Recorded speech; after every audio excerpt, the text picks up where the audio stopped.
एक बहुत खूबसूरत गाँव जो कि शांति के लिहाज से बहुत मशहूर था।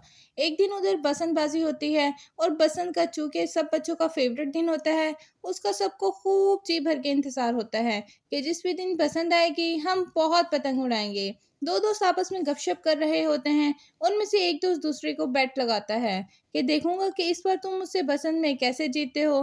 दूसरा दोस्त कहता है कि अब मैं तुम्हें बसंत में जीत के ही दिखाऊँगा। तुमने मुझसे बेट लगाई है ना, चाहे उसके लिए मुझे जो मर्ज़ी करना पड़े। तुम्हें याद है गाँव में एक पतंगबाज़ी बहुत मशहूर है कि उसकी जो भी पतंग खरीदता है वो कभी नहीं हारता। अब मैं वहीं से पतंग खरीदूँगा।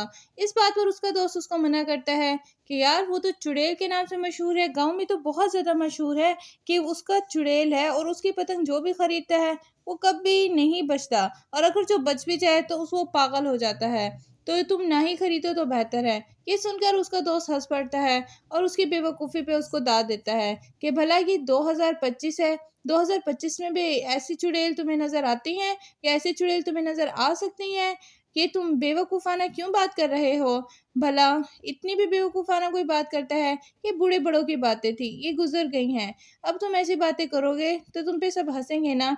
ये कहकर वो अपनी बहन को मेले में ले चलता है। उसकी बहन बहुत समझदार होती है और वो अपनी माँ की हर एक बात को सुनती है और मानती है। उसकी माँ ने उसको सख्ती से मना किया था कि जो ढाबे में एक चुड़ैल खड़ी होगी दरख्त के नीचे, खबरदार जो तुमने उसे पतंग ली। वो अपने भाई को सख्ती से मना करती है कि भैया मामा ने मना किया है, आप उधर से पतंग मत लें, हम कहीं और से पतंग ले लेंगे। मगर इस बात पर उसका भाई उसको डाँट देता है और उसको कहता है अगर तुमने मम्मा को बताया तो मैं तुम्हारा बिल्कुल ख़्याल नहीं रखूँगा और तुम्हें चॉकलेट्स भी नहीं लाकर दूँगा। तुम मेरी बात मानो और हम उधर पतंग लेने चलते हैं। मैंने बेट लगाई है और मेरा जीतना बहुत ज़रूरी है। अगर मैं जीत गया तो मैं तुम्हें रात में बर्गर खिलाऊँगा। ये सुनकर उसकी बहन कहती है, भैया मुझे बर्गर नहीं खाना। आपने मम्मा को मैं बता दूँगी मम्मा को। मगर वो उसकी बिल्कुल नहीं मानता और वो अपने दोस्त को भी लेकर मेले में ले चलता है।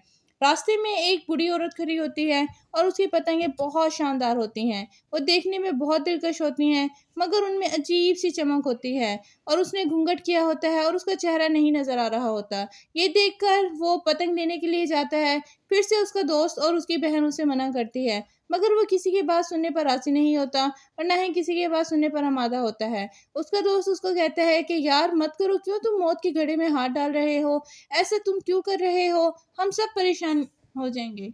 अगर ऐसे तुम करोगे तो हो सकता है कि तुम्हें भी कोई परेशानी लाहक हो और आंटी अंकल भी बहुत ज़्यादा नाराज़ होंगे। ये सुनकर उसकी बहन भी कहती है कि भैया आप प्लीज़ आप मान लिया करें ना, आप हर बार ज़िद क्यों करते हैं? मगर वो उनकी बिल्कुल नहीं सुनता और वो पतंग लेने के लिए चल पड़ता है। जैसे ही वो पतंग लेने के लिए जाता है, तो वो बूढ़ी औरत कहती है कि बेटा तुम मेरे पास पतंग लेने आए हो, तुम्हें जो भी पसंद है पतंग तुम वो ले जाओ, मगर मैं तुमसे पैसे नहीं लूँगी। इस पतंग के बदले तुम्हें मुझसे एक वादा करना होगा कि तुम कभी झूठ नहीं बोलोगे।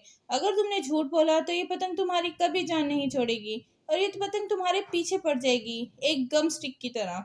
तो तुम्हें चाहिए कि तुम झूठ नहीं बोलोगे और ये तुम मुझसे वादा करके जाओगे। ये सुनकर वो लड़का मन ही मन में बहुत बातें फुसला रहा होता है और वो कहता है भला मुझे लगता है सभी पागल हो गए हैं और ये बूढ़ी औरत भी कैसी बातें कर रही है। वो ये सुनकर उससे लाल पतंग माँगता है और वो उसको लाल पतंग दे देती है। जैसे ही वो उसको लाल पतंग नज़र आती है, उसमें अजीब-सी लाइनें होती हैं। वो इनसे लाइनों की वजह पूछता है और वो बूढ़ी औरत हँसती है कि ये साधारण पतंग नहीं है, देखना तुम इससे किसी को भी नहीं हरा सकते और अगर तुम हराने की कोशिश करो, तो तुम सब जीत जाओगे। वो बहुत उल्टी-उल्टी बातें करती हैं। उसकी बातें उसको बिल्कुल समझ में नहीं आ रही होती। वो पतंग उठाता है और वो ले चलता है। जैसे ही वो पतंग लेकर जाता है, उसकी बहन और उसका दोस्त दूर ही खड़े होते हैं, क्योंकि वो खौफ़ज़दा होते हैं। उसकी बहन उसको कहती है, "भैया आपको मना किया था ना कि आप ये पतंग मत लें। देखें इस पे कैसी लाइनें बनी हुई हैं। ऐसा लग रहा है जैसे इस पे कोई जादू किया हो।" उसका दोस्त भी उसको बहुत ज़्यादा मना करता है कि अभी भी वक़्त है कि तुम ये पतंग वापस कर आओ। देखना वरना घर जाकर बहुत डाँट पड़ेगी। जैसे ही वो पतंग घर लेकर जाता है, उसकी मम्मा उसको बहुत ज़्यादा डाँटती है कि ये पतंग बहुत अजीब लग रही है, ये तुम कहाँ से लेके आए हो? कहीं तुम वहीं से तो पतंग नहीं लेकर आए कह जहाँ मैंने तुम्हें मना किया था और मैं बता रही हूँ, मैं तुम्हारे पापा को बता दूँगी। ये कहकर वो उसके पापा को सारी बातें बता देती है और उसका पापा भी उसको बहुत गुस्सा करता है। और उसको डाँटता है कि जब तुम्हारी मम्मा ने तुम्हें मना किया था कि तुम वहाँ से पतंग नहीं लोगे, फिर तुमने किस लिए ये पतंग ली है? तुम्हें पता है ये साधारण पतंग नहीं है। सबके मना करने के बावजूद उसको ज़िद पे आ जाती है और वो कहता है मैं ये पतंग उड़ा कर ही रहूँगा। बसंत का दिन आ जाता है, तमाम पतंगें उड़ने लगती हैं। जैसे ही वो पतंग उड़ाने के लिए डोर निकालता है, वो डोर खुद ब खुद लंबी होती रहती है। जैसे ही वो डोर लंबी होती है, वो ऑटोमैटिकली सबकी पतंगों को काटने लगती है। उसका जो बहुत फेवरेट और पसंदीदा दोस्त होता है, तो सबसे पहले उसकी पतंग काटती है। उसको नहीं समझ आ रहा होता ये क्या माजरा है और ये क्या चाल चल रही है। मगर अगले दिन तमाम गाँव वाले उसकी बहुत तारीफ़ करते हैं और उसकी हिम्मत पर बहुत दाद देते हैं। उस दिन वो सो रहा होता है और उसको ख्वाब में वो चुड़ैल नज़र आती हैं, मगर उस वक़्त उसका घूंघट नहीं होता, वो घूंघट के बगैर होती है और वो उसको शाबाश देती है कि तुमने बहुत अच्छे से पतंग उड़ाई, अब तुम ऐसे ही पतंग उड़ाओगे, मगर तुम झूठ नहीं बोलोगे, वरना ये पतंग तुम्हारा पीछा नहीं छोड़ेगी। ये सुनकर वो अचानक से उसकी आँख खुल जाती है और वो घबरा कर खड़ा हो जाता है और वो बहुत ज़्यादा खौफ़ज़दा हो जाता है कि ये किस तरह का ख्वाब था। अगले ही दिन गाँव में शोर हो रहा होता है, ताई माँ की गाय चोरी हो जाती है और वो सबसे सवाल करती है कि मेरी गाय क्या किसी ने देखी है? वो उस बच्चे के पास आती है और उससे यही सवाल करती है, क्या तुमने मेरी गाय देखी है? मगर वो बच्चा उसको झूठ बोल देता है और वो कहता है मैंने तुम्हारी गाय नहीं देखी। एक्चुअली में वो गाय वो जंगल की तरफ जा रही होती है और वो देख रहा होता है। वो सोचता है कि अगर मैंने इसको सच बता दिया तो ये मुझ पे ज़रूर भड़केगी कि अगर तुम देख रहे थे कि तुम उसको सहारा क्यों नहीं दिया और तुम मेरे पास क्यों नहीं लेके आए। अगले दिन वो फिर से गाँव वाली चुड़ैल उसके ख्वाब में आती है और वो उस वक़्त बहुत ज़्यादा गुस्से में होती है। उसका चेहरा पूरी तरह झुलसा हुआ होता है और वो बहुत ज़्यादा गुस्से में उसको डाँट रही होती है कि मैंने तुम्हें मना किया था ना झूठ नहीं बोलोगे, तुमने फिर भी झूठ बोला। जैसे ही वो उठता है, वो पतंग उसके ऊपर होती है, जैसे वो उसका पतंग गला दबा देगी। वो ये देखकर बहुत ज़्यादा घबरा जाता है और ज़ोर-ज़ोर से चिल्लाने लगता है। उसकी चीखों-पुकार की आवाज़ सुनकर उसकी बहन और माँ आ जाती है और वो उस पे बहुत ज़्यादा भड़कती हैं कि हमने तुम्हें मना किया था ना कि तुम ये पतंग मत लेके आओ, अब तुमने हमारी भी जान जोखिम में डाल दी। अब हमारे पास और कोई रास्ता नहीं है, हम तांत्रिक बाबा के पास जाते हैं। ये कहकर वो तांत्रिक बाबा के पास चल पड़ते हैं।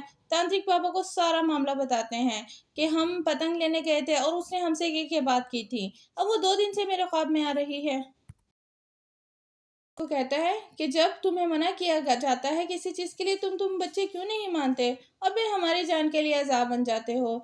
तुम लोगों को मना किया था ना कि उस पेड़ के नीचे जो औरत खड़ी होती है वो चुड़ैल होती है और उसकी पतंगें लोगों की रूह से बनी हुई हैं, तो इसलिए वो आपकी जान नहीं छोड़ेगी। इसके लिए ज़रूरी है सबसे पहले तुम उस ताई माँ के पास जाओ और उसको हर एक बात सच बताओ, जो तुमने झूठ बोला, और उसके बाद तुम उस पतंग को जला दो, ताकि हो सकता है तुम्हारी रूह को शांति मिल जाए।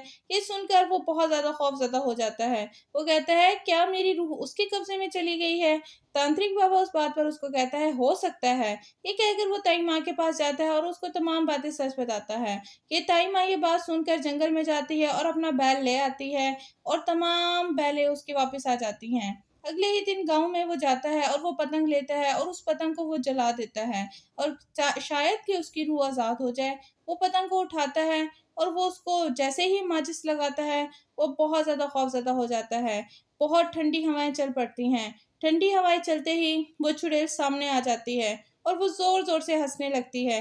वो कहती है, "तुमने ये पतंग मुझे जलाने के लिए मारा था, अब मैं तो रूह आज़ाद हो गई है। मेरी रूह इसी में ही थी, तुमने मेरी रूह को आज़ाद कर दिया है। अब मैं हर पसंद पे हर एक की बलि चढ़ाऊँगी।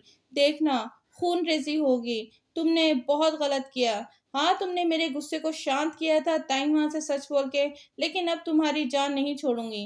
ये सुनकर वो तीनों भाग जाते हैं और तमाम गाँव वालों को इकट्ठा करते हैं। तमाम गाँव वालों को इकट्ठा करके वो सारा मामला बताते हैं। गाँव वालों उनको सख्ती से मना करते हैं, फिर से बसंत आ जाती है और फिर उस चुड़ैल के पास कोई नहीं जाता और उसके पास सख्ती से मना किया होता है। अब वो पेड़ पूरा शापित होता है और वो चुड़ैल के कब्ज़े में होता है। अब कोई नहीं बच पाएगा।